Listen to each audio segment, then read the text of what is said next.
Singapore से। राधे राधे महाराज। राधा वल्लभ श्री हरिवंश। महाराज जी, आपके चरणों में कोटि कोटि प्रणाम। महाराज जी, मन में एक जिज्ञासा रहती है कि जब भगवान कर्मों के हिसाब से सभी मनुष्यों की गति देते हैं और मृत्यु लोक के बाद परिजनों के पीछे छूटे परिवारजनों से कोई संबंध नहीं रह जाता, तो फिर हमको पितृदोष या पितृ आत्माओं द्वारा उत्पन्न होने वाली बाधाओं के बारे में क्यों सजग कराया जाता है? महाराज जी, इस शंका का जीवित की बात कर रहे हो ना जी, जीवित की बात कर रहे हो। ये हमारी भावना की शुद्धि के लिए है। अब हम जैसे हमारे पिता पधार गए और उनकी हम संपत्ति का उपभोग करते, उन्होंने हमारा पालन पोषण किया, उनका हमसे संबंध नहीं, लेकिन हम तो जीवित होकर उनका संबंध मान रहे ना। अब हम जब उनको सुकृत दान करेंगे, भजन का, दान पुण्य का, पिंड का, तो जिस योनि में होंगे उनको प्राप्त होगा, वो उनकी उन्नति होगी। अगर वो किसी कर्म के दंड विभाग में हैं, नरक आदि में, आप यहाँ भजन कर, उनका उत्थान हो जाएगा, उनका मंगल हो जाएगा। वो आपका संबंध नहीं मान रहे, लेकिन आपका संबंध है, आप जीवित हैं। आपका स्थूल शरीर जब पड़ा होता है सैया में और आप स्वप्न देख रहे होते हैं, तो आपका स्थूल जगत और स्थूल शरीर से कोई मतलब नहीं होता, लेकिन मतलब है, जगने वाले को स्थूल से मतलब होगा ना। ऐसे ही जब शरीर छूटता है तो इस स्थूल जगत का उसका संबंध विस्मृत हो जाता है, लेकिन आपका जागृत है तो आप उसका कल्याण कर सकते हैं, क्योंकि वो आपका पिता रहा है। उसको पता नहीं है, उस समय उसको ज्ञान नहीं है, लेकिन आपको पता है, तो आप उसका मंगल कर सकते हैं भजन के द्वारा, तीर्थयाटन के द्वारा, पिंडदान के द्वारा। अगर आप नहीं करते हैं तो आपका कर्तव्यहीनता होगी, क्योंकि आपका कर्तव्य बनता है, उन्होंने आपके लिए जो भी किया, अब वो चले गए, उनका कर्तव्य खत्म हो गया आपके प्रति, अब आपका कर्तव्य उनके प्रति है, क्योंकि आपका पिता का संबंध था, अब उनका मंगल होना चाहिए। तो हम अगर पिता की संपत्ति नहीं तो हम संपत्ति कमाएं, उनके लिए दान करें, वो दान उनको समर्पित करें, तो वो जहां भी होंगे उन्नति प्राप्त हो जाएगी, उनको उत्थान हो जाएगा, उनका स्थिति से उत्थान हो जाएगा, मंगल होने। मानो किसी मनुष्य शरीर में गए, अब उनको जो दंड मिलने हैं, उनको जो प्रारब्ध रचना हुई और आपने भजन बल दे दिया, तो सब रुक जाएगा, उनका जीवन मंगलमय हो जाएगा। इसलिए प्रथा बनाई गई कि उनका अधूरा कार्य आप पूरा कर सकते हैं, उनको भगवत प्राप्ति करा सकते हैं। आप जब भजन करके भगवत प्राप्त होंगे, संकल्प करेंगे, तो बोले 21 पीढ़ियां तर जाती हैं, 14 आगे की और 7 पीढ़ी की, तो वो तो पिता, उनको तो परम पद मिल ही जाएगा। उनको स्मृति नहीं है, आपको स्मृति है। अगर समझाए कि स्मृति क्यों नहीं रहती, तो जैसे आप स्वप्न में होते हैं तो आपको जागृत शरीर की स्मृति नहीं रहती कि वस्तुतः मेरे शरीर को सुंदर सैया पर सुलाया गया है, मैं एक स्वप्न देख रहा हूं, ऐसा बोध नहीं होता। स्वप्न सत्य होता है और ये स्थूल शरीर का विस्मरण होता है, समझ रहे ना। ऐसे ही वो जिस लोक में गए हैं तो आपका विस्मरण हो चुका है, आपका कोई संबंध उनकी स्मृति में नहीं है। वो जहां है, जैसे अभी आप आए हैं तो आप कहीं से आए हैं ना, पूर्व में कहीं ना कुछ थे, आपको कोई स्मरण नहीं है। लेकिन यदि पूर्व में आपका कोई संबंधी ऐसा है जो भजन तप और आपको, तो आपका ज्ञान विज्ञान प्रकाशित होने लगेगा, अचानक आपकी स्थिति बदलने लगेगी, शरीर की, स्वभाव की और वैभव की, क्योंकि आपका संबंधी कोई संकल्प कर रहा है।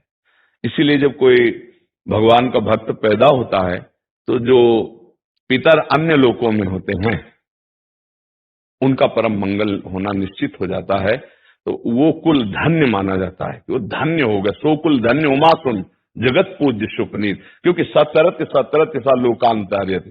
अब उस कुल में पैदा हुआ, वो चाहे नरक में पितर हो चाहे स्वर्ग में हो, दोनों बंधन युक्त हैं। एक सुखास्पद है, एक दुखास्पद है, लेकिन दोनों से पतन होता है, दोनों गिरते हैं, नरक भोग कराते हैं, स्वर्ग भोग कराते हैं। लेकिन भजन बल वो उनको परमार्थ की स्थिति, परम पद प्रदान कर सकता है। अब पुत्र अपने पिता माता की क्या, पीछे की पीढ़ियों को, पितामह आदि को भी परम पद प्रदान कर सकता है। ये बात है, उनको हमारा संबंध खत्म हो चुका, हमारा कर्तव्य उनके संबंध का निर्वाह करना है। जैसे बहुत लोग हैं, पिता के लिए गया श्राद्ध आदि करते हैं, यज्ञ कराते हैं, भोज कराते हैं, पिता के निमित्त वो उसको सुकृत प्राप्त होता है जाकर के। पिता के निमित्त से भागवत कराते हैं, जप करवाते हैं, कीर्तन करवाते, ये सब उसको प्राप्त होता है। तो वो जीवात्मा जो पिता बन के आया था उसको पता नहीं है, पर आपके इस दान पुण्य के बल से उसके जो दंड विधान थे वो क्षमा हो जाएंगे और आगे बढ़ जाएगा। इसलिए कहा जाता है कि जहां पुत्र हुआ, परिवार में संतान हुई, चाहे बच्ची हो चाहे बच्चा हो, तो को पिता प्रसन्न होता है कि अब हमारी दुर्गति नहीं होगी। ये भजन साधन, अगर हमसे चूक हो गई तो ये भजन साधन के द्वारा मंगल कर देगा। लेकिन यदि ऐसा ना हुआ तो फिर पुत्र का होना ना होना बराबर है। इसलिए माना जाता है ना, संतान हो गई, हमारी आत्मा है, ये हमारे लिए कुछ करेगा। अगर हम चले भी गए तो हमारा कल्याण ये करेगा, क्योंकि हमारा वंशज है, उसके संबंध से उसको प्राप्त हो जाता है। तो महाराज जी, दो और प्रश्न आते हैं दिमाग में इसमें। महाराज जी, एक तो इसमें फिर पुत्र हो या पुत्री हो, उसमें कोई भेद नहीं होना चाहिए? नहीं होना चाहिए, नहीं है, इसमें भी नहीं है। क्योंकि जैसे पुत्र स्वयं कर रहा है तो वो पुत्री पति के साथ कर रहे हैं, तीर्थयाटन जो भी कर रहे वो उसके अंश है, उससे उसका कल्याण होगा। उसमें ऐसा कोई खास बात नहीं कि पुत्र ही हो तब ऐसा होगा, हाँ ऐसा नहीं है। पूरी सामर्थ्य पुत्री में भी है। कितने ऐसे कुल हुए जिनको दोनों कुलों को पावन कर दिया, पिता के पक्ष को और ससुर पक्ष को, दोनों पक्षों को पावन किया। तो उसमें ऐसा शास्त्रों में कोई विशेषता ये नहीं कि पुरुष ही होना चाहिए, पुत्र बड़ा रोल है। हाँ बिल्कुल बिल्कुल बिल्कुल, इस बात में कोई संशय नहीं। और दूसरा प्रश्न महाराज जी, जैसे जीवात्मा मतलब जब आत्मा मतलब अपना स्थूल शरीर को छोड़कर चली गई तो उसके बाद नरक गति और स्वर्ग गति और फिर मृत्यु लोक में भी दोबारा आ सकती है भोगने के लिए। तो फिर अगर किसी वो दूसरे स्थूल शरीर में चले गई तो उस समय पे भी यही संबंध रहता है पितृ वाला ही, जैसे कि अगर आप बोल रहे हैं। अभी बताया ना कि अगर वो किसी मनुष्य के शरीर में गया है तो उसकी उन्नति होने लगेगी, उसकी बाधाओं का नाश होने लगेगा आपके संबंध से, उसको पता नहीं है।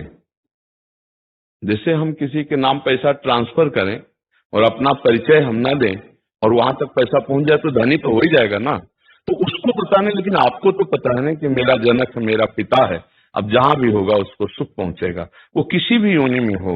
अगर मनुष्य योनि में है तो कहना क्या है, पर पता नहीं किस योनि में हो, पर उसकी उन्नति हो जाएगी, उसका परमार्थ पुष्ट होने लगेगा।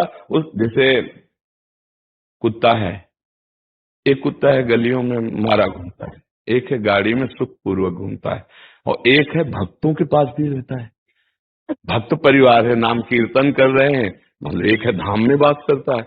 कितने तो अब इसके सौभाग्य का जनसाधारण कुत्ता थोड़ी करेगा, जो धाम में राधा नाम कीर्तन हो रहा है, देहरी पे बैठा हुआ है, संत जन प्रसाद पाए उसको दिए, श्री जी का प्रसाद ही तो मिल रहा है। तो अब ये कुत्ता और वो एक जनरल कुत्ता, बड़ा अंतर हो गया ना। एक कुत्ता जो गली में भोजन नहीं मिलता, एक जो गाड़ी में खिड़की के खुला करके गोद में लेकर, अंतर हो गया। किसी भी योनि में हो जीव, आपका उसका तप है, मतलब वो एक अरबपति आदमी है, अपनी गोद में बैठाले हुए है, वो उसका वो खिड़की खुला है, हवा आ रही, ऐसी गाड़ी में बैठकर कुत्ता चल रहा है, नहीं चल रहा। देखो ना, जीव है, अलग अलग उसकी स्थिति है। अगर वो पुण्यात्मा रहा तो देखो ये आया, बना किसी कर्म से स्वान, लेकिन ऐसा स्वान बना तो बाबूजी की तरह जाके गद्दे में सोता है, सर्दी में उसको कपड़ा पहनाए जाते। और एक कुत्ता है कि अगर दरवाजे में खड़ा हो जाए तो डंडा मारे, बेचारा कू कू करके, वो ना भोजन मिल रहा है ना, मतलब कितनी। एक कुत्ता है कीड़े मतलब कीड़े लगे हुए हैं, कष्ट पा रहा है। एक है खुशबू आ रही उसके शरीर से, बढ़िया नहा धोआ के सब। ये अब किसी भी योनि में उसका मंगल होगा। हमें लगता है कि सबको करना चाहिए, अपने माता पिता के लिए, अपने पूर्वजों के लिए कुछ माला भजन करके, इसलिए सबसे बड़ा दान है। रुपया पैसा का तो दान ठीक है करे ही, लेकिन ये जरूर करे कि राधा राधा राधा 5 माला जपा, तो आज की 5 माला हम अपने पिता को देते हैं, इतना बड़ा कल्याण हो जाएगा 5 माला नाम जप करके। और अगर आप रोज 1 माला दें, पिता है तो उनका कल्याण हो जाएगा। ये गुप्त बात है आंतरिक, कि वो आपसे संबंध नहीं रखते, लेकिन आप जीवित हैं, आप उनसे संबंध रखते हैं, तो ऐसा करना चाहिए।